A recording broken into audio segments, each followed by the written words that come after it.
We are live and we are back. Let's go. I'm Cory. I'm Jordan. This is the Cordan Full Effect podcast, and we are back. Like we never left. We are back like we never left. Episode 27? Question mark. It should be 27. It's episode 27 of the normal episode series. Episode 27 exclamation point. Look at We will number it right, whether or not this is actually episode 27. It's an odd number episode. We're doing errors. We did 25, 26. Yeah, it's episode 27. This is not the 27th episode. Whatever, y'all know, for those of you who have been listening, shout out to everybody who's listened to all of these episodes.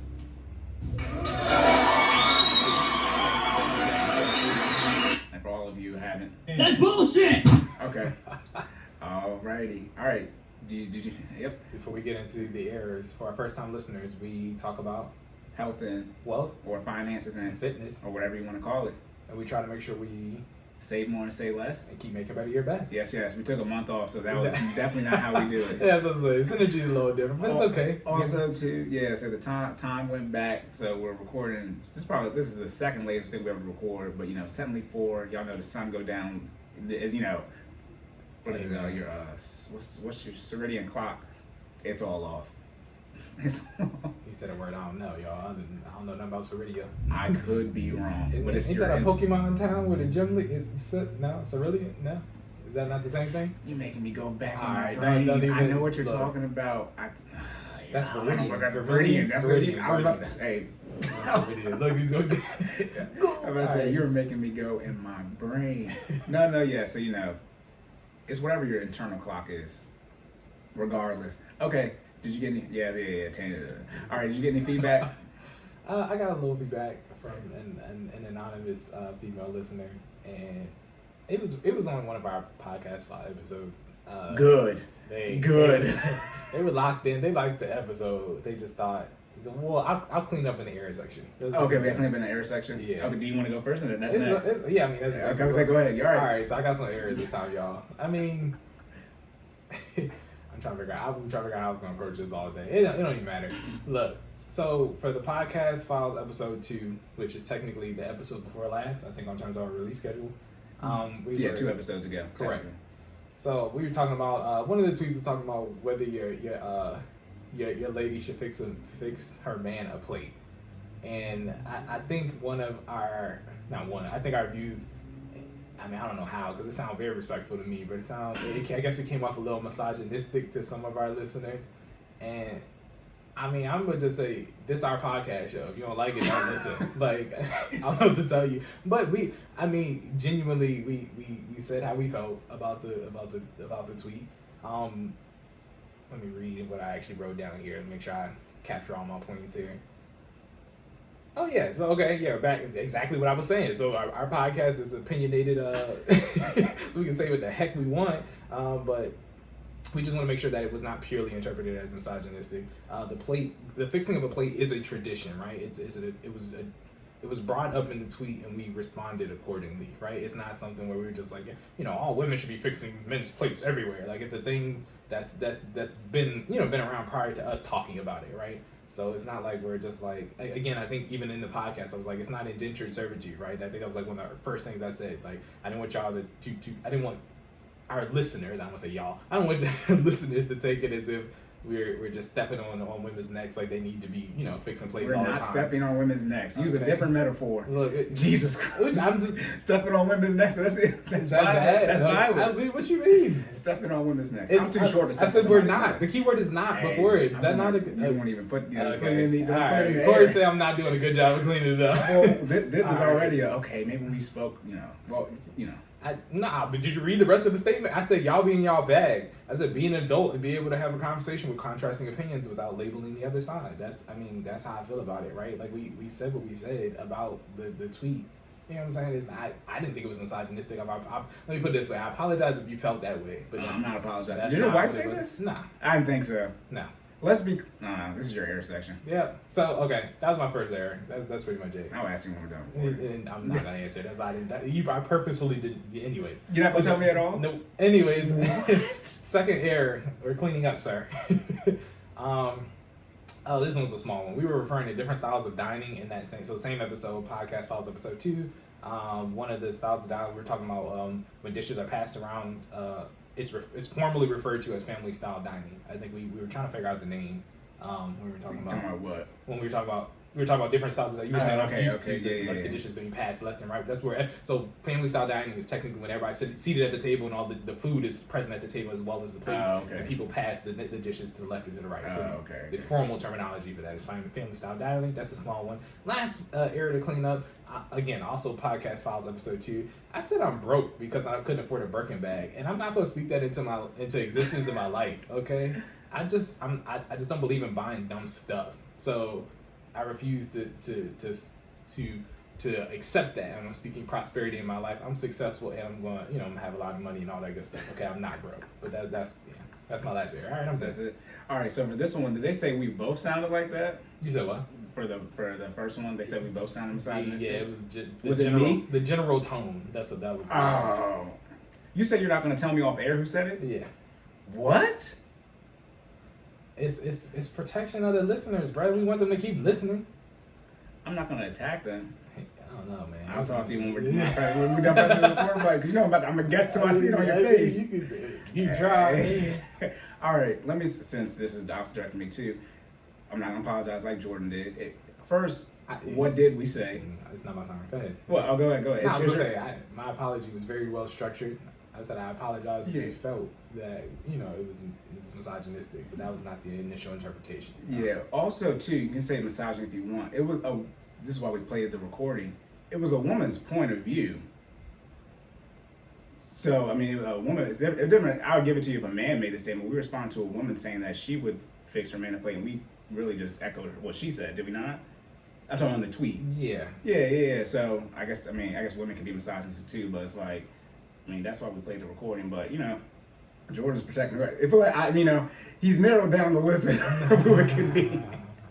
All right, and then, also, too, for my errors, I don't even know if I said these already, so I'm just going to say them, and then I'll make sure I delete them. So I kept saying, delta difference. That's redundant. Delta means the difference. I just say that due to alliteration, all this other crap going on in my head. My bad. Then I said,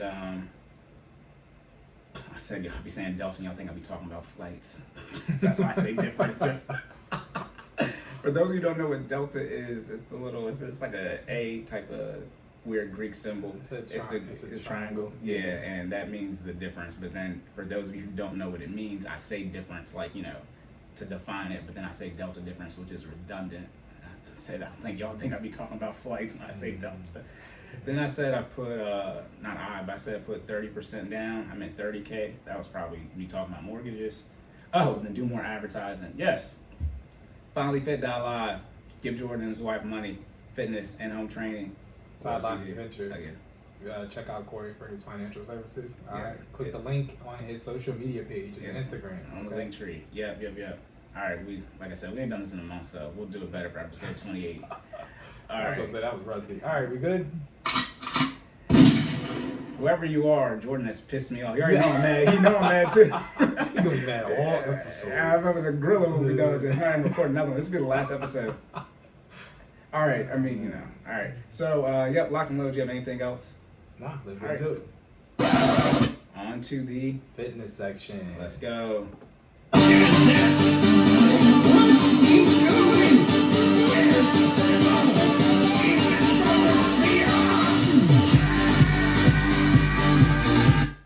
Delta reasoning. I already guessed your wife, so I mean, it's not a long, it's not 100 people. I ain't even talking about that anymore. Cory, for our YouTube watchers, Cory gets a drink of water every time I power up. I think it's his uncomfortable, it's a comfortable reaction mechanism. Because you're like, man, look at this dude over here, charging up. Also, too, I gotta drink when I can. I talk so much. Oh man. Okay, on to the fitness section. Let's go. First fitness question. You ready? Yeah. Oh yeah, we gotta talk about this on the phone. All right. In general. Okay. Yeah, we talk a lot, y'all. Yeah. So am I supposed to read? These are your bullet points, those dashes. Yeah. Okay. The question is the circle. You're right. All right. So what are steps for prioritizing recovery? All right. I mean, okay. This one is, it's a multifaceted answer, right? So we'll start by defining recovery is the is the off period after you've worked out that you use to, I mean, I don't want to say, you're not supposed to use the word in the definition, but I'm going to. Is the Whose rule is right. that? I learned that in school. Is that not an actual thing? Maybe that was just a teacher being a person that they shouldn't have been. Look, I do math.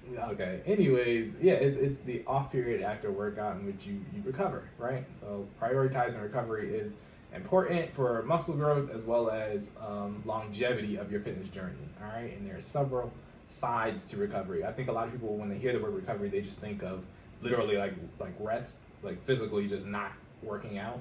And that's one of the many sides. But recovery is actually anything that aids in muscle growth as well as preparation for your next return for workout. Okay, so that being said, we're going to dive into a couple of those points. All right. So when you're on your fitness journey, there's a thing called it's called the 80-20 rule, right? And basically that's the breakdown of which you should be working out to recovering if you are not an elite athlete. And let me clarify what an elite athlete is. An elite athlete is basically a professional athlete. If you do not get paid to participate in a sport, right, then you are not an elite athlete. Okay, I know some of y'all probably think like, man, I'm an elite. No. Is your 9 to 5? You know what I mean? Based off of your fitness journey. If it's not, you're not an elite athlete. Okay. So now that we've clarified that, for those who are not an elite athlete, it is recommended for the 80-20 rule to be applied to your fitness journey. What does that mean? You should be working out actively engaged for 80% of the time and then recovering 20% of the time. Now, that's a general suggestion, right? I already got a note on here for a modification because that's not what I do and that's not what I tell people to do, right? 80-20, I mean, if we talk about a 7-day business week, I think I did the math, is 5.6 is 80% of a 7-day week. So I mean, ain't no point something days, like you can do a half a workout, but you either did or didn't do the workout, right?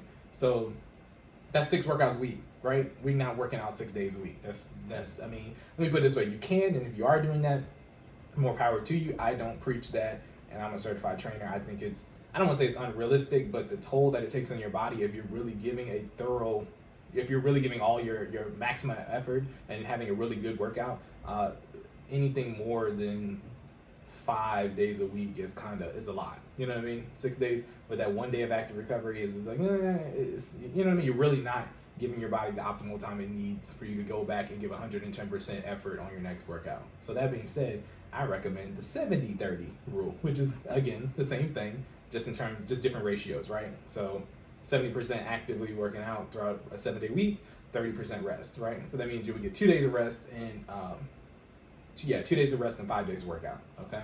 And then I think I said this in a previous episode, but I also recommend those days not be back-to-back, right? You should not have 2 days of recovery in a row unless you're injured. And if that's the case, then this rule doesn't apply because now you're treating an injury, right? This is talking about for your regular active day, your regular active workout schedule, okay? 70-30.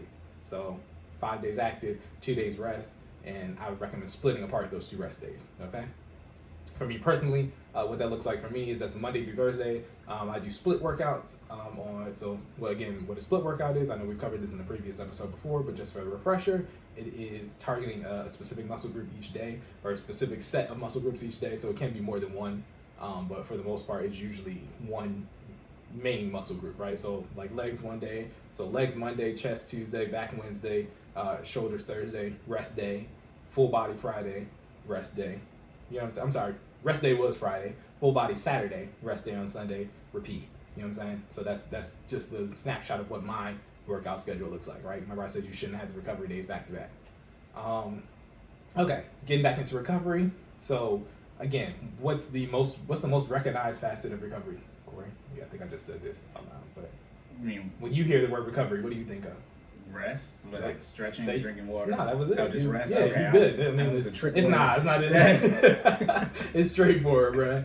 Yeah, it's rest, right? So when people hear the word recovery, they just think, oh, like I need to just lay down and not do anything, and that's not necessarily the case, right? I mean, so when I say rest as a facet of recovery, I'm talking about sleep, right? So I know we've talked about sleep before. The minimum amount of hours that you need to actively engage in a protein cycle while sleeping is how many hours, Corey? It's 6. Okay, there you go. I'm good. Hey, no, you're good. I'm good. Hey, he's sharp. The Pokemon question already had me like, oh god. Hey man, he took some time off, but you good. You sharp, man. Yeah. So you want at least 6 hours of sleep to make sure you're undergoing proper recovery, but more than that is always optimal, right? So sleep, again, 6 hours of sleep is the minimum. But if you can get 8 to 10, that's awesome, right? An extra, remember that protein cycle that happens in your sleep is a 2-hour process. So every 2-hour increment in addition to that 6 hours is helpful, right? So if you get to 8, that's amazing. If you can get to 10, you're probably sleeping too much if you get to 10. But I mean, hey, you can get to 10. You don't make enough money to sleep 10 hours. I was about to say, right? It's only 24 hours in a day. What are you doing? That's 18. You know what I'm saying? Like, so yeah, 8 is like, I think I would say the peak, right? That's another 2-hour cycle more than the minimum. But yeah, so when you're rest, right? All-encompassing definition of rest isn't just sleep though. So when you're resting, you're not engaging your prime movers. You're not necessarily engaging in a full-on workout, but you can still be doing what we call active recovery. And what does that mean? So so Cory and I share watch data. Actually, the Fit fam and I share watch data. Shout out to FinallyFit and everybody who participates in those workouts. Yes. So we all share Apple Watch data. Even on our off days, we don't necessarily do nothing. We just don't necessarily do a FinallyFit workout. Okay, so what does that look like? Active recovery. You can be doing passive exercise, meaning taking walks, doing yoga, things of that nature. You just wouldn't participate in what you normally would do, the same level of intensity that you would normally do on an active workout day, okay? So you are resting your body, resting those muscle groups, but by not engaging in this high level of intensity workouts, but at the same time, you aren't doing nothing, you know what I'm saying? So you give your body that chance to recover, but at the same time, you are still staying active, so it's not such a hot and cold extreme from day to day. All right. So rest. That's one of the. If you're going to prioritize anything out of recovery, rest should be at the top. Sleep, nutrition, and your nutrition, and working out are the top 3 facets of your fitness journey. Right. So if you're talking about prioritizing recovery, the one that you need to take advantage of, sleep. Okay. So working out is the active side. Sleep is the head of the recovery side. Then nutrition.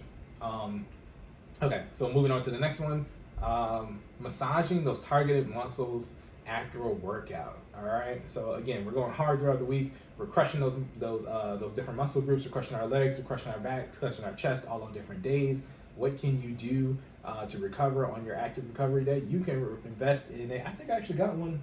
Oh no, it's in the other room. Sorry, it wasn't here yesterday, but it's in the other room now.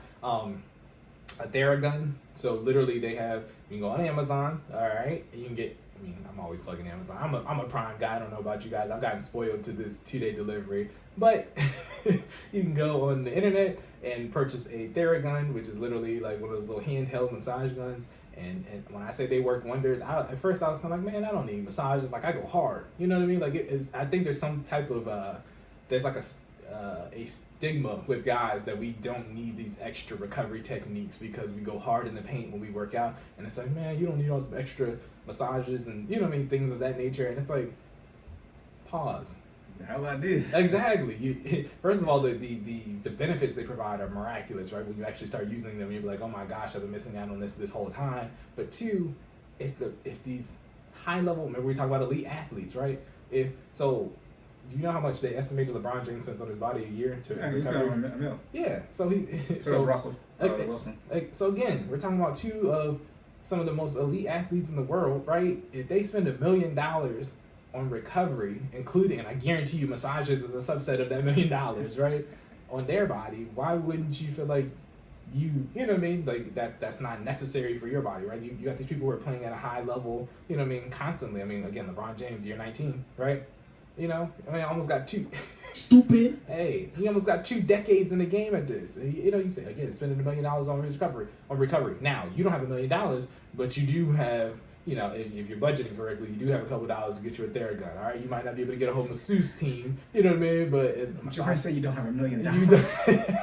Thank you, George. I'm just letting you know where we at, realistically. All right, you're not LBJ. All right, but even if you did, you wouldn't spend. Only professional athletes should spend $1 million on Right. their body. Of course. Like, Yeah. Like, they are investments. Yeah. But that being said, our version of our $1 million on our body is a Theragun, okay? Getting in there. And the Theragun isn't the only option. That's the handheld personal option. If you can work into the budget, maybe, once a month actually getting a masseuse to massage you, that's a possibility too, right? It's all about where your budget is, because we always got to tie it back into, realistic situations and our finances, right? Being financially stable, and well conscious. there we go. Being well conscious, all right? So you never want to overspend on recovery. However, if you can work it into your budget to, appropriately do so, then do so. How much is it for their depends on which brand. The one we got, I think, was $80, but it comes with 6 different attachments. It's a one-time purchase. There's what's the cheapest one you seen? I think I seen one for $50. That's the same price. Yeah. Yeah, you gotta get on a budget. Yeah. Realistically, but it's you don't work out enough to stop. I mean, that's true. Yeah. I mean, we talked about. Okay, we had that episode. Yeah. For people who don't know, you're supposed to work out at 100. I mean, the minimum requirement is 150 minutes a week. That's 30 minutes of cardio 5 days a week. I mean, it matches up with that 70-30 rule, right? So I forget the episode we were talking about the stuff, the equipment things you can buy. Right. The Theragun is definitely after you've been working out for a certain amount of time, so that you can at least make sure you've been working out. Don't just spend money and then you don't work out, and then don't do that. Some of y'all walking talking about you need a Theragun. Don't get a Theragun if you're outside walking 30 minutes a day. I mean, look, let me not be rude, because walking people can be sore too, right? No, don't get a Theragun if you do not get a Theragun if you're outside walking 30 minutes a day. But we already got yelled at earlier in the air, so I'm just. I don't care. I'm just saying, like, look at it. This is our show. So I almost said something bad too on this episode. Now I'm actually start saying something that I picked on. If we're gonna get called out, I'm just gonna say everything so you can deal with it. Yeah, but you're talking about the pricing of it though, and the benefits of it. Yes. So it's definitely, with respect to the budget, and as your financial journey has you battling with respect to the budget, if you can get a Theragun or incorporate some form of massage therapy for those targeted muscle groups, I would highly recommend it. It does work wonders. We do, again, at FinallyFit, we incorporate a lot of strength training. We're now at the point where we're using dumbbells on a consistent basis. In addition to body weight, those muscles get sore, y'all. So I go in with the Theragun. It does wonders for the shoulders, the lats, chest, all that good stuff. All right, quads in particular, because we do a lot of leg stuff. So yeah, definitely get in on that. All right. I just started thinking about the butt naked sex on vacation. Yeah. So they ain't got no issue with that. Look, you see, this is see, Jordan, he was brave enough to bring it up. I wasn't gonna not address it, but it's like, why you being weird to me? What you want to talk about? Fix the plate. Can you shut up? Anyways, I'm gonna have to listen to it. I'm gonna have to listen to it again. Now you gotta go back because I'm the mean one. You talk the most, so it's definitely. That's why we're like, why you want to tell me? So like, you must have said something because I didn't say anything. It must be. I think somebody was just in their bag when they was listening to it. I'll be honest with you. But anyways, I said they should both fix the plate. That's why I'm confused. I said the same thing. I said I fixed the plate for my wife. So see, now I'm breaking etiquette. Whole time. Anyways, bro. we talk about we got. Bro, Jordan said he fixes like a plate. I'm done. Stupid. I hope. Look, this person's obviously close to Jordan. Because Hey, all right, hold on. The lie. All right, so you got the Theragun and how much it benefits you. Okay, we're gonna get away from butt naked booty. But for those who don't know what we talk about, listen to that episode. Hey, spit in the butt. Hey, y'all lucky we gonna chop that up because then we had to get canceled. That should be too vulgar. Hey. But yeah, okay. Is that the last one? No. So we got two more. Okay. So we're gonna talk about so nutrition. Nutrition is a huge part of recovery, right? When we're talking about recovery, what do we? What I tell you guys to eat, Cory, for the Fit Fam? What do you tell us to eat? Yeah, what is the primary? Let me be very clear. What is the primary macronutrient I encourage you? I gotta. Let me put it this way: it's protein. Okay. But don't do that. You said don't use the words. I got an A in biology freshman year of high school. Took a freshman year of college. Boy, I was struggling. I passed, but I'm a computer science major. Hey man. You started doing it's the macros is carbs, proteins, and fats. Look, you only got 3 answers. All right. So, okay. Can you run off the 7 tax brackets? No, don't need that. No, we're good. We're straight. Okay. I know which one I'm in, and that's what I meant. Oh gosh. All right. Bringing it back. Nutrition. You need to make sure you eat an appropriate diet. All right. For recovery, again, prioritize protein. Protein is what allows your. So when you're working out, again, you're ripping those muscles. In order to allow those muscles to heal, you need to give your body adequate protein to allow that recovery process to happen, right? So when you're sleeping, your body's producing protein, and when you're consuming protein, your body is allowed to use that to then lay a foundation to heal those muscles that were ripped during the workout, right? So prioritize protein to prioritize recovery. But also, again, with respect to that 70-30 rule, if you are on your 30 and you're prioritizing recovery, you don't necessarily, I guess what I'm saying is you're on your 70, if you're doing what you're supposed to be, you should be on some type of formal caloric management, right? You should be eating certain things. On your 30, it's okay to kind of slide outside of whatever that structure is just for those 2 days, right? That doesn't mean go crazy. When I say slide, that means, if you've been having salads all week, it's okay to have a burger on one of those 2 off days, right? That doesn't mean go to the bar, have 8 Long Islands with some mozzarella sticks, some boneless wings, and a burger to go with a brownie sundae while you're there. You know what I mean? They come back and slide into my DMs and slide into them. It's life mistake. Oh. Go for it. Why you being weird to me? Look, man. All right. So if you haven't noticed what the theme is right now, on those recovery days, you still have to maintain some form of structure. It's just realizing that when you're on your 70%, you're sticking to your caloric management, you're working out consistently, you're hydrating appropriately, you're getting ample amount of rest. On the 30%, you still would like to come as close to that if you can, but if you can't, that's fine, right? Minus the workout, right? You're clearly not working out actively on your 30%, but you are doing passive exercises.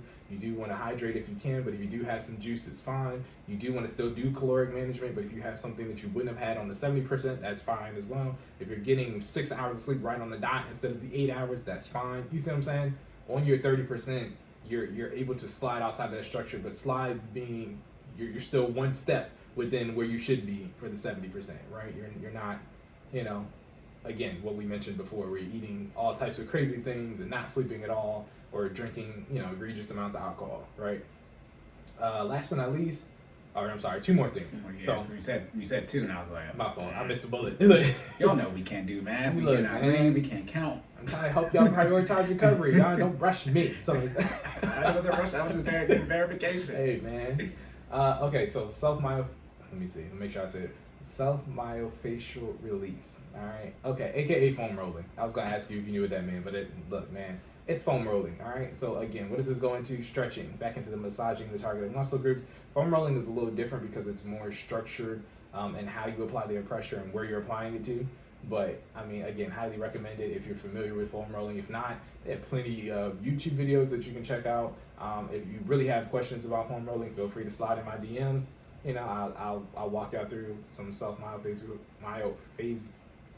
release. Gosh, foam rolling. I'll walk you through some foam rolling techniques. All right. But yeah, that's important to do, especially if immediately following the workout. It's almost as effective as I know. I tell you guys to stretch all the time. We always do a cool down after our workout. After that cool down, sometimes I grab the foam roller and work on specific parts of my body just to make sure I'm stretching them out thoroughly.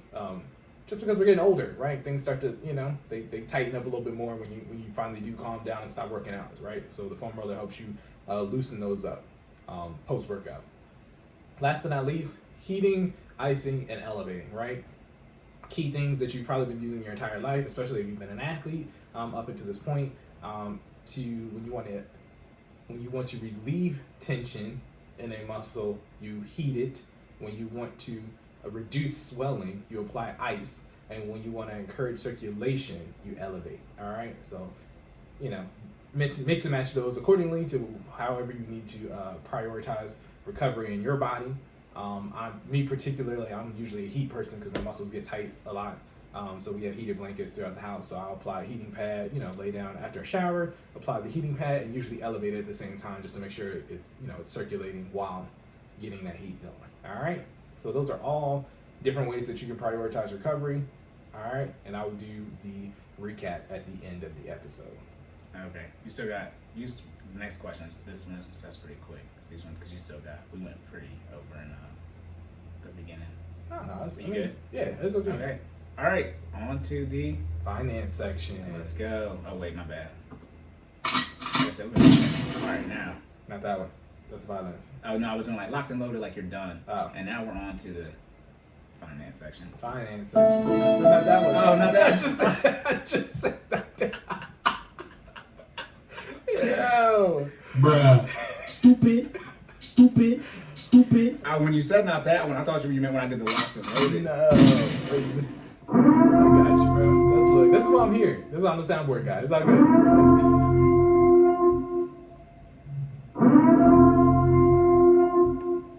Can you see that? You might have to click it. Gosh. Can you Oh, see no. it? Yeah, I'm gonna pick it up. Don't Oh, worry yeah. about it. Okay, so this is a finance This novel. is This isn't even. no, it's not a novel. You don't have to. I should have read this one before. Yeah, you should have read it before. This we talked about. This is a follow-up question or a clarity question to about managing your mortgage. It might be on episode 25 or 26. So I'm going to give a better answer to the question because it's sort of a different question to add clarity to it. I'm gonna just read from this third paragraph down. Is that okay? From here. Mm-hmm. Yeah. Is that cool? Yeah, and then you start seeing the numbers, which are Okay. like the points. All right. Sheesh. Okay, it's more than it's a scroll. All right. It's double- Shout out to this listener because I know Some- them and this is very them. Some of it's the redundant information in the screenshots. All right. So this question is relevant to mortgage. Getting a 30, 30. 15, and refinancing. Gotcha. So the question is as follows. So for those who do get a 30-year, does it make sense to refinance/sell into a 15-year? Question mark, and then parentheses it says assumed at same rough house price or slightly better, because like you said, you want to increase. When you sell your house, you want to get a house that costs more than the current one. Okay. Your house appreciates at $400K. You're not going to go buy a $400K house because you're in one. Gotcha. Okay. And then the next section says the switching is the key part here, because if folks had the fortitude and money to do either optimal way, 15 and pay it off, or 30 and invest the difference, we wouldn't be here. I think the answer can best be shown in two parts: the math answer, in quotations, the money, and then the more realistic answer based on statistics of completion. And then there's an example. Would you like me to read the example? Yeah, I think this is going to get to the actual question now. Okay. Example. Let's say I'm 10 years in on the 30 and now I have more income and better financial knowledge. Do I, 1, just invest the difference of the 15 now and spend the next 20 years paying? 2, use the difference and just pay on the mortgage and treat it like a 15? 3, invest the difference? 4, some other better option? This would probably serve as a better podcast question anyway. Okay. Yeah. All right. Yeah. So we're here. Is that everything? Yeah. All right, yeah. So I think let me go to what? Shout out to him for that question. This is a real question. So let me go over the baby steps again, which is sort of the timeline everyone usually puts you on if you do actual financial coaching, not if you do entrepreneurship and people just trying to help you make money, but as far as a financial plan. Most people are going to tell you to build a savings and pay off your debt, consumer debt. How much they tell you to pay off your consumer debt, how fast, the way, I don't know. As far as building an emergency fund and savings, how much? Most people say 3 to 6 months. Some of the more conservative people will say 6 to 12. Okay, obviously adjusted for, if you have a business or not, right, and the type of income you have. Then some people will argue about the liquidity, whether or not you should put in high yield savings or, invest it somewhere. Okay, but that's usually the first 2 steps. Obviously, get on a flipping budget. Okay, this is if I should say that first, obviously do a budget, okay? But most people are going to tell you to budget, pay off a consumer debt, at least high interest rate debt, and then build an emergency fund. Then they either are or not going to tell you to invest at the same time you're doing that, okay? But then investing is roughly the next step. Then investing obviously is in yourself and then children if you have them. Then after that, all this stuff we spent money on, comes handling the mortgage as far as paying it off. Again, talking about statistics, most people already have the kids and the mortgage and are married and trying to figure out how to manage their finances. What you should do is if you don't have a mortgage, get the 15-year fix, but most people obviously already have it. So we got to talk about actually handling that situation. Most of you, if you are investing enough money, at least 15% of your gross, which means you have 85% of your gross left over to pay for everything. And then if you do have kids and you still have debt payments, you likely do not have enough money to put towards your mortgage because you likely going to do lifestyle before you pay off your house aggressively, which I would recommend you do too. You should start, going on vacation. For those of you aggressively paying off the debt and build that emergency fund or investing, you can start going on vacation now before you aggressively pay off the debt. Should you, I think the example was, you got 30 years, you pay off for 10 years, so now you got 20 years left on the mortgage. You got your income up, should you pay it off like a 15? That's 5 years, you're already 10 years in. If you start paying off like a 15 after 10 years in, that's a 25 versus a 30. Just pay it off in 30 years. Now we talk about the quick, simple math, right? If you're gonna treat it like a 15, you already paid 10 on it at a 30-year rate, I do not wanna know how much money you gotta do in 5 years to pay off that house. Okay, and then the second one is use the difference and just pay on the mortgage. Oh yeah, and treat it like a 15. Again, statistics, most people don't pay off the house. Most people don't have a lot of money invested, hence they're not investing that delta between the 15 and 30 year. If you get a 15 year and you're also investing 15%, it really does not matter whether or not you're going to pay off the house, faster than 15 years. At least you're paying it off in 15. That's the worst case scenario. I recommend the longest you take is pay it off in 15 years. So if you're investing, you're 15% or even more, and obviously you're married, whatever lifestyle you want to live, you're doing that and that's straight. And the third one is invest the difference. Yeah, you can invest the difference. The question is, again, like I said, this mortgage is the last step. What does your education savings account in 529, college savings account for your kids look like? What does your retirement look like? What does your emergency fund look like? What does your debt look like? Because if you do it, I wouldn't say out of order, but out of this order, right? What's the right order? What happens is, as I said before, you have too much money in investments in the sense that you don't have enough cash on standby and you've maxed out your credit card, so you have to liquidate your investment before you want to, create a taxable event before you want to, or you end up having to tap into the equity in your house. And like I said, what happens is, in real life, you don't stay in this house the whole length of the mortgage, so you end up having to liquidate this asset. Now that you have not just the mortgage, but debt, right? Like HELOC, home equity, even more on the mortgage, that appreciation that you took, you have to subtract that out when you actually sell the home because you have put another lien against it, okay? Just like a car and just like a house, right? You already have the traditional lien when you get that mortgage, you get that car loan, right? And you sell it and that lien's gone. But if you put a HELOC on it, now you have to pay that off and the mortgage. But that HELOC obviously is not equated, it is equated to your appreciation, but you took it out. That's the the home. Think about it. If you're trying to make use of your equity in your house, when you sell it, you can't take out a HELOC or a home equity because you just took out the appreciation. Usually it's up to 80%. But again, most people don't live in very large houses, but as far as 500, a million plus. But let's say your house is $500,000, right? And let's say you have 100K in equity, you can take out 80K. What are you doing with 80? What do you need $80,000 for? Then remember I talked about this too. The issue is, I really say you get the 15 year because the 30 years is what you can qualify for, not what you can afford. But it allows you to get a bigger house. Y'all can't afford the maintenance. So what happens is you don't have the proper maintenance, or what you do, you take out these HELOCs to redo the kitchen or the bathrooms, right, and put that into the house. But then if you don't do the proper maintenance when you sell the house, the buyer, right, is not in this housing market, but when things go back to normal, the buyer isn't, they're not gonna be like, we gotta take the house down. So look at all this work we gotta do that you didn't do, right? You didn't upkeep. It's the same thing with your car, which you guys understand. You guys understand that with your car, you don't take care of your car, you're gonna have to sell it at a lower price. It's the same way with the house. Usually housing market obviously very different than the car loan, but it's the same concept as far as upkeep for things. And then the fourth option literally says some other better Is there some other better option? It all depends on how your mental makeup, how much you want to get into real estate. For those of you that are into the leverage, then yeah, y'all gonna take out that 30 years. Some of y'all who are veterans, y'all gonna do that VA loan, take out that 0%, and y'all gonna keep your cash on hand to invest in other appreciating things. But again, like the first part of this question, the data and statistics, where the money at? People do make money in real estate. The amount of leverage or risk, and I do mean risk as in debt y'all take out to get a couple $100 a month, that is your life. Do what you want to do with it. But at some point in time, especially in the Black community, when does this outright ownership come into play? And then that's the thing, y'all say y'all don't want to wait until I just realized that this is epiphany right now. Y'all say y'all don't want to wait like the 401k Roth IRA. y'all don't want to wait until your 50s and 60s, but you're taking all these 30-year mortgages. I know you get some, income ahead of time, but you're not. Y'all think y'all? Why do y'all say that? This is literally no. I'm not joking right now. I literally just thought of this counterpunch right now.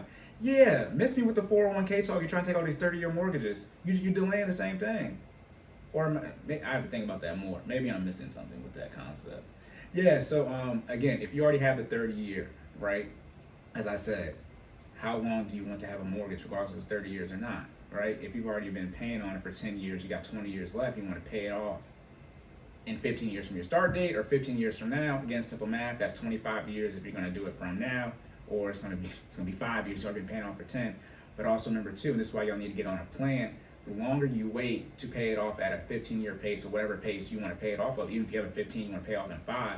The longer you wait to get on that schedule to pay it off, the more money you're going to have to put towards the loan, because that interest is accruing at that 15 or at that 30-year rate. Mm-hmm. So again, I can't tell y'all what to do just in a general question. I told this person what to do. But in a general question, it's like, I don't know how long y'all want to wait to pay off a mortgage. Y'all usually treat a mortgage like a definition of mortgage, Jordan. Death march. He said it twice. Death pledge? Yes, it's funny because you said the same wrong answer twice. What do you be thinking about? Is it not death? It's not death march. It's a death pledge. Yeah, but you said last time I asked you said death march too. Because in my head I've already defined mortgage as death march. What? Marching to your doom. Yeah, I mean you could view it like that, but I'll just let it ride when you say that. But it's death pledge. But yeah, what's the difference between marching and close? Anyways, a march sounds like never mind. Getting to World War II type of stuff. I can't say that person's name, but yeah, that's what that's like. Anyways, a lot of y'all treat the mortgage like a death pledge. You get it 30 years, okay? Then you pay off for 10, you get another 30 years. That's what we're talking about, the appreciation in the house. As far as when you move out, you want to move up in house. You have a 300K house, right? And it's appreciated to 400K. You're not going to move into a 400K house because you were already in one. So you're probably going to move into a $500,000 or $600,000 one.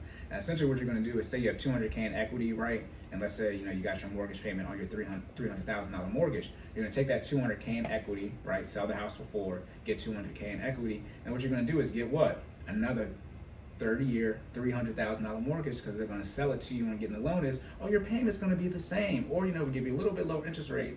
And now you're another 30-year with a larger house. Now, obviously, your income goes up, but usually, let's be clear, most people's income in mass, not even on average, in mass doesn't go up enough to go up 200K in a house. That's not how it works in America. The income isn't high enough.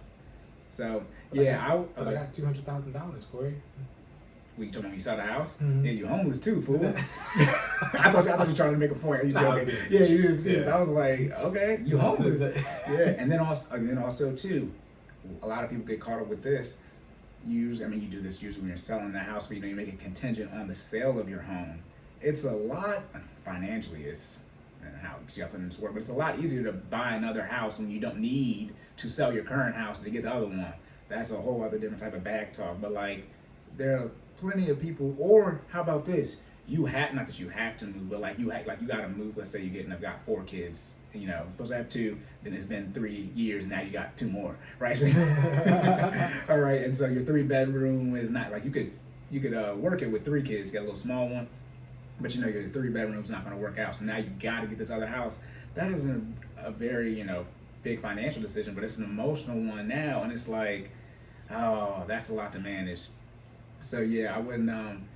Again, if you're already in it, I would just work the other stuff first. Debt payoff, emergency fund, investing. You likely aren't going to have that much money left over to throw towards your mortgage, because like I said, it's okay to start doing vacations reasonably within your budget here before you even throw that extra money towards your mortgage. Lifestyle, not inflation, but that lifestyle you cut out to aggressively be able to get out of debt and build an emergency fund. You can start adding a couple $100s in here now. You likely from a math standpoint, your timeline's not going to change because I can't remember what episode we said this. I think it was in the late. I think it might have been 18. But if you make every 30 year, you make a full extra payment, whatever, you make 13 payments a year, you'll pay your house off roughly 6 or 7 years faster. If you do 2, so you make 14 payments, you'll pay it off roughly at a 15-year rate. That's what they claim. That's what they claim. Yeah. I don't know many. I know. I'd rather just be on the 15-year. That's just me. But I don't know many people who can say they've done the 30 year and they make 13 payments and they pay it off in roughly 20 years. I don't. Again, most people don't pay off the house. So then like. Yeah. You don't got no data. So yeah. So that's the math as far as like talking about the amortization schedule. Same thing. I think it's episode 18 because that's the. Oh my bad. It's this episode. Hold on. It's this one. I've already said this before. Whatever episode that is, that's the one where with the original one when I said that. Most people, if your timeline is to pay off your house, again, like I said, you got to do it. I keep trying to find something besides the 15-year. It's the 15. I recommend you pay it off at a 15-year rate. If you're already in the 30 and you cannot financially afford the 15-year rate, I don't know what you want me to tell you. It's sort of like we can save you, but we have to amputate your foot. It's like the foot has to go. Like 2 options: either you die or we cut off your foot, and that's what it is. Either you increase your income or you just deal with they're paying it off in 30 years. Like there's no other option. I mean, it's trying to make a plan in an already bad situation, right? You catching an L, right? We just might be able to minimize that L, but the L is going to happen. The L, in this case, being the time, right? Yeah. Like you know what I mean? You won't make it to you may not make it to a 15-year rate, you know what I mean? If you don't have the income. However, we might be able to get you to 22, right? Save you 8. It's 7 more than 15. Right. Yeah, but again, I've already said this before. you can't. Person who said we misogynistic hurt my feelings. The lies. There you go. There it is. Cory making an emotional play? Is that what's happening? You guys cannot afford the house that you bought. That's why you had to get a 30-year. I don't care. I don't care. I do not care. I do not care. You cannot afford the house you bought. That's why you had to get the 30-year. Because if we look at that 15-year rate, guess what? You wouldn't qualify for the damn mortgage. That's why y'all be asking this question. It's like you can't afford the 15, which means you can't. No, the mortgage, right? Like the loan itself, not the house, but the mortgage, right. The math on it. It's like that's what you want. What do you want me to say? It's not my fault. It's not my fault. It's the simple math of it. Most people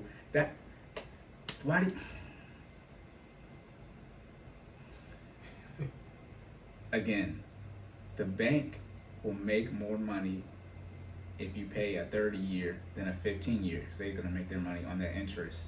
Right? Mm-hmm. If they do mainly 15 years, they're going to make less money, which is going to make it harder for them to stay in business, and it's going to make it harder for me to get my loan after Jordan got his.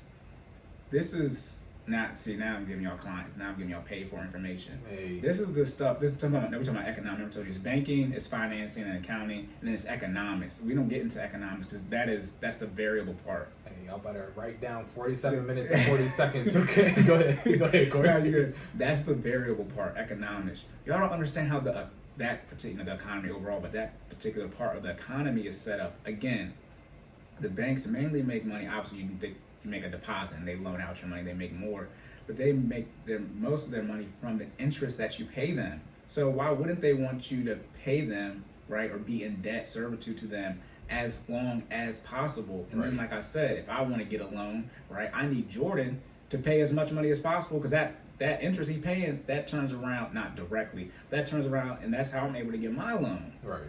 Now, we want to get you out of that situation, but that's why they tell y'all, that's why they make it so easy for y'all to keep getting a new car loan or the death pledge mortgage, to keep saying it, because that's how they make their money. Let's be very clear. The service provider is not your friend. They are a business. Right? Yeah. They're a business, right? Their end goal is to do what? To make what do business do? They make money. They gotta stay in business. Right. Yeah. Because I mean, and this, I'm sorry. No, you good. A small side tangent, right? So again, speaking from personal experience, when I had, I've been doing business with Cory for a long time. When I pulled up and told them that I wanted the 15-year, it almost didn't. Now we getting the real paid for information. Look, just lock it in now. It almost didn't register with my representative for my service provider because that doesn't. It's a rarity, right? People don't walk up and ask for the 15-year. Like, nah, I want to pay this off as fast as possible. Mm-hmm. And I'm not You gonna had to fight for it. Yeah, I'm not gonna put any specifics out there. I don't want put her name out there, or whatever. But she did everything in her. She had a regular name.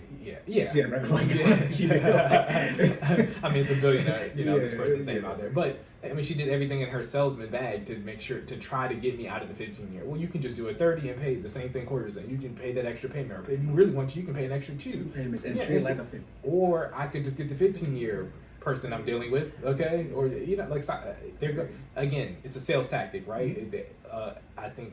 I don't know if you said this in reference to a mortgage before, but a service provider has products, right? And their end goal is to get you the product that has the highest return on investment for them possible, okay? So, they're encouraging you to become a customer, giving them, with the, I guess with the, not the worst case scenario, but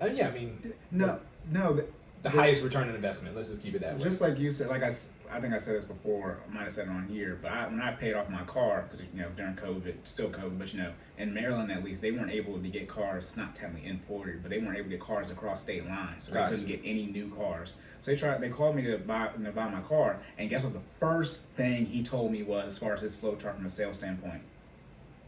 What, you can get a car payment? Lower car payment. Yeah, that's the first. No, I worked at LA Fitness for 2 months, 2 weeks, 2 months, not 2 months, 2 weeks, but it was enough for me to get the sales train, just enough of the tidbit. Like in LA Fitness, we had two things we would offer you for if 9 months, 9 months or less is the best one, 9 months or more, that's the best one. Right. And that's all people thought they had. Bro, LA Fitness got damn near 100 memberships, bro. Does it really? They just don't offer you, but this is back from 2012. Right. I don't know if it's still a thing. Do not sue us. This is for information. What we we say? put the disclaimer Yeah. What's the disclaimer? Entertainment. I say information. This is for entertainment. This is entertainment purposes only. But they had, it might have been 30 different options that you could offer, and it wasn't because they'll say now we're kind of at the end of the year, and they're going to tell y'all that this is our New Year's resolution. No. They always have that. They just don't offer it to you. Okay. And so I'm saying that to say as she said, do the 30-year and pay it off like a 15. No, because now we're getting to economics. See, the second thing I recommend is mental makeup. They're playing off how you're going to operate in the economy as a person. They have so much data, and what you're not going to do is pay it off at a 15-year rate with a 30-year. You're going to see there's so much, especially now, there's so much more stimuli out there. You're going to hear pay it off like a 30 and invest the difference, or take out this HELOC. And then they get, and let's not even talk about how y'all don't realize, if you ever, say this. Yeah, okay, I'll say it this way. Jordan, good God. No, I was gonna say, while you thinking about it, I was gonna say, just a small tangent again. That the interest rate on that 15 is significantly different from the interest rate on that 30. Why would I want to pay a 30 off like a 15 with the 30-year interest rate when I could just get the 15-year interest rate and pay it off at 15? I didn't even think about what that. What are we talking about? More money. Yeah, see, Jordan's giving y'all paid for information. I don't like to say because my bad. I'm done. Nah, that's your thing. I'm not that type of person. Listen, everybody, this is stuff I tell people pay me. I do have that type of stuff. I'm not the type of person. I'm just saying it's mad, right? We talking about changing two numbers in a formula. Lesser time and lesser interest rate. What we talking about? Stupid. Yeah, no, you're dumb. Dumb financial decision. If you take out a 30-year and pay it off like a 15, get the 15. Because you're paying more in interest. Exactly. No, but what I was going to say, because I don't want to say it, I was going to say it, but this is the proper way, because it's a technical term. Not technical, but it's what the banks do. Banks do not want to foreclose, and they do not want to repo. They do not want to take back their asset, because you still got to lien against it. It costs them more money, and they obviously lose out on the interest. So unfortunately, though, for those who have something, repo different. Y'all be misplaying the whole repo situation. If you get your car repoed, that's because you didn't talk to your bank. They don't ever want to repo a car, but especially a foreclosure. They're not trying to foreclose on that house, and it's very because they're gonna make more money if you keep giving them the right. See, now we're talking about client we're in right here. This is because now as we get into banking stuff, we're getting into what I was a professional at this. So this is that I know, and as Jordan I got resources. This is where you contact Sideline Adventures. Yeah, Yeah. When we switch over into banking, I'm not giving an opinion. Got you. As my immediate circle knows, but when I think I said this on a meeting on yesterday, if you lose your job, right, the first person you contact is the bank and utility company, not your spouse. Why? You guys will be surprised because the banks don't want to take none of your stuff. They will work with you and they won't reduce your payment in the system. Mm-hmm. They will notate your account on some type of agreement you come to them with saying, hey, this is why you need to be on a budget, right? You'll show them your budget, and then they'll understand how much money you have, and they're like, all right, look, you give us a significantly reduced amount of what your minimum payment is, at a particular date per month, and as long as you do that, we will notate that your account is still in good standing. That's usually 2, 3. It's not obvious forever, Right. but it's essentially what happened during COVID. Banks now it went to zero. It went to $0 during the pandemic. Right. Pre-pandemic, it was always a thing. Y'all just didn't know because y'all be out here financially arrogant and y'all just be doing what y'all want to do. But like a lot of times, the reason your stuff got repoed or taken, you get denied services, all this stuff on your bank account is literally because you didn't contact your bank. There again, I'm speaking from. I did it. I just feel like the mentality for a lot of people is the opposite when they're in that situation. I feel like the first thing people do is try to run from the bank. Like, they want their money still. Like, let me avoid them. And it's like, or be an adult and have a conversation. Like, you know what I mean? Let's put it this way: they're gonna get their asset or their money, right? That's inevitable. So have a conversation. I mean, I'm not a professional, like and I feel like Cory was. You know what I'm saying? But at the same time, I mean, logically that makes more sense, right? Mm-hmm. Just talk to the people that I owe money to, because I mean, they're where life happens, right? We're not robots out here. I don't think, not yet. I mean, Metaverse, shout out to Facebook. Right. Meta. Did you see that they a company in Arizona? I did. Yeah, okay, Listen, they about to come up. Either that or they're gonna change the They name. want more than 20 mil for that joint. Right. Anyways, though, to get on track. The bank one will make more money with you having to pay all those fees, and like they'll make even more money if they'll make even more money if you keep the loan, right? And now you got paid in fees, right? And now you got even more interest because your fees actually get a bit lumped into the loans. Now we're talking about compound interest, but the wrong way this time. But yeah, a lot of people are still talking about coming to the bank or not. It's nothing like people. I never did this. I never called there'll be a notation. Somebody got a repo. Mm-hmm. They're like, call us and let us know. I ain't no snitch, but people will have a repo out on their car and they come to the bank or the credit union. Oh no! And it's like, well, how did you get here? And what are we trained to do? What are we trained to do? We're trained to go out and look at the security cameras and look for that car. Wow.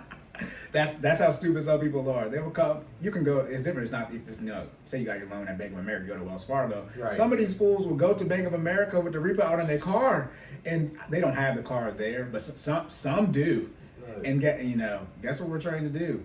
Unfortunately, that transaction for some reason might be taking a little bit longer. Oh no! I swear. See, that's what I'm talking. See, that's what I'm talking about. Like, Give y'all the inside scoop. yeah. Now I'm telling you how it works. You don't rob a bank and then come back with the getaway vehicle to make a withdrawal. Like, it don't work like that. It's just like this is not Inside Man. Look at- Denzel Washington, what's his name? Guy from 300. Don't do that. You are not walking out the front door after you. Gerard Butler. Yeah, Gerard Butler. Yeah. So the rapid. If you already have the house in order, if you still have consumer debt, non-mortgage, I recommend you aggressively pay it off. If you've already done that, 3 to 6 months of emergency fund. If you've already done that, 50%, not into retirement, but as far as 50% of your gross, you should be investing for the long term, 40 years at least, relative to your age, obviously. Okay, 30 to 40 years. You said 50 or 15? 15, excuse Okay. me. 15% of your gross, 1.5. Gotcha. Okay. Then if you've already done that, this is in order, by the way, priorities, which you guys know how to do, right? Consistency, discipline. If you've already done that and you have children, then you need to start, depending on the lifestyle you want, but investing into 529 or ESAs, college savings type accounts, or whatever you want to put away for your children. If you've already done that as well, then you start bumping up your lifestyle, right? You can do what you want, but you start saving for vacations. You start going out to eat, whatever stuff you cut out, if you chose to cut it out, to aggressively pay off debt and build an emergency fund. Okay, if you've done all six of those things, and you still have money left, then you look at putting it towards your mortgage, and you define, when do I want to pay off my mortgage? If it's 30 years, you got a 30 year, then pay it off in 30 years. If it's 15, you don't have a 15, you have a 30. Either decide you want to pay it off, in 15 years from this date, or just 15 years total. You already had a mortgage for 10 years, so you got to pay it off in 5. But again, like I said, a lot of you wouldn't qualify for the 15 year. You might, as time goes on, your income increases, but a lot of you would not qualify for the 15-year fixed rate for the house that you have. It would be, or you wouldn't want that payment, however you want to look at it. Oh, yeah. But a lot of you probably wouldn't qualify. It's roughly $500 per $100,000 in the difference. might be 750. So a Yeah. 30-year Let me put would it be. this way. I mean, I don't- It depends on the interest rate significantly, but the interest rate roughly like 4%, which is not now. I think the difference on mine was about 6. 6. Yeah. Yeah, which is about right. 'Cause yours was about half of that 4%. Yeah, that's about right. But it's hundreds of dollars difference. But when interest rates go back up, which they will, because they're low right now, some of you might be looking at almost $1,000 difference in between those two payments, which is like nope. So yep, locked and loaded. Oh. Hey, did we run that? Did we run out of ammunition? Change the clip. Hey, all right. Wrap up. Fitness. All right, bringing it back. So, how to prioritize recovery? You want to apply what is known as the 80-20 rule. If you want to look that up, we are promoting the 70-30 rule. So, what is that? 5 days on, 2 days off. All right. You also, in your recovery, you want to prioritize rest. What does that mean? Getting ample sleep. 6 hours is what's recommended, but more is always better. 8 is great. 10 is probably too much. Nutrition. You want to make sure you're eating the appropriate food, primarily protein, to emphasize recovery. If you're on your 30% of your 70-30 plan, you can eat outside of what is normally in your caloric management. But again, make sure you're still tracking. Make sure you're massaging those targeted muscles after workouts. The Theragun, make sure you pick that up. If you can, afford to put massages into your budget, do so. Heat, ice, and elevate those targeted muscles as well to make sure you're optimizing recovery and self-myofascial release. Why you put it on here? I look, man, because I was saying it. I used to say myofascial, but I don't think that's how it's pronounced. It's spelled like that, but it's not. It's foam rolling, guys. Foam roll, okay? Foam roll and stretch. All right. But yeah, that's to wrap it up. Okay, and then again, Cory does the wrap up, and then he does it again. Again, the mortgage, as far as paying it off aggressively, even refinance a little bit different, which I should have touched on. Refinancing is different, but again, don't pay it off for refinancing and buying another house. That's the same. Do y'all know what See, I should have said it already. Refinancing is buying your own house again. That's what that means. That's all that is. Okay, so if you pay it off for 10 years, you refinance another 30 years. That's like buying another house, and now you got a 40-year death pledge for your mortgage. Okay. Or death march. Yeah, or death march. Whichever. Hey. Either way, you're gonna die. Yeah. So Oh my goodness, I'm the one supposed to be talking about people dying. Bruh. All right, but no. That's the paying off the mortgage aggressively. If you want to pay it off faster, that's the last thing you do, quote unquote, as far as prioritizing your things in the big category. This is technically debt management, but the mortgage is different because it's so big. Okay, consumer debt. Oh, say life. Why you being weird to Oh me? my goodness. Okay, consumer debt though, pay that off aggressively. Emergency fund bill, pay that off aggressively. Invest in at least 15%. Okay, if you got kids, invest for them. And like I said, y'all think we be saying you can't do nothing. I told you to go out here and go on vacation and increase. he did say that. I did say that. It's at the end, Yeah, but he did say that. Just like Jordan said, he'll fix his wife's plate, but that's neither here nor there. I mean, okay. do that. I just tell him, like, no, I didn't forget because we're about to finish. Oh my goodness. Oh God. FBI, open up! Yeah, but I mean, Jesus. I've already said this before. I don't know why I think it's right there. I've already said before, when do you want to pay off the house? I mean, that's the answer to this question. Like, if you want to pay off the house in 5 years, then do your mortgage, divide it by 5, calculate interest rate, and then I see you in 5 years to pay off home. I just don't understand for some of y'all why that answer to that question is not as soon as possible. Like that's what it is for me. But that's I was saying, now that's we a got rant. an hour Nah, 30. that's a rant for another day. We already 3 minutes in. All right. I'm gonna note that. Why do people not want to pay the house off early? Okay. We'll plug that in. Yeah. All right. Okay. Y'all want me to do it? I'll do it next. I'll do it next. I'll do it next episode. Okay. Let's say. Yeah, I was We gonna say good? Wrap it up. Yeah.